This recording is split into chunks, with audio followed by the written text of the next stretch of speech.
ڈنڈاپور صاحب آپ کو پتا وہ ملتے رہتے ہیں وہاں جی، انہوں نے اعتراف خود بھی کیا ہے، منہ سے کہا ہے. تو بس پھر تو انہوں نے جا کے کہا جی ہم یہ کرنے کے لیے تیار ہیں اگر آپ یہ کریں. اب وہ لمبے چوڑے لسٹ تھی ڈیمانڈس کی، کچھ ہوا ہمارے تک بھی پہنچ جاتی ہے، وہ چڑیا گھومتی رہتی ہے.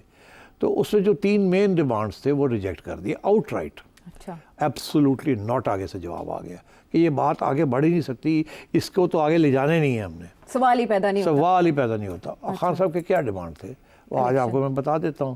باقی تو چھوٹے چھوٹے تھے نا کہ لوگوں کو جن لوگوں کو گرفتار کیا ہوا ہے ان کو چھوڑ دیں، جن کے خلاف کیسز کیے ہوئے وہ ڈرا کر لیں وغیرہ وغیرہ وغیرہ. اس قسم کی چھوٹی موٹی. جی، یہ ذکر بھی آپ نے کیا تھا پچھلے پروگرام. مگر جو مین ڈیمانڈ تھے وہ یہ تھے. نمبر 1 کہ مجھے رہا کیا جائے، میرے کیسز ختم کیے جائے، نمبر 1. اچھا. نمبر 2 الیکشنز کروائے جائیں. اور کیونکہ میں پاپولر ہوں تو میں پرائم منسٹر بنوں گا اور اس کے اندر راستے میں رکاوٹ نہیں ہونی چاہیے. یہ 3 ڈیمانڈس. اچھا. ڈنڈاپور صاحب آپ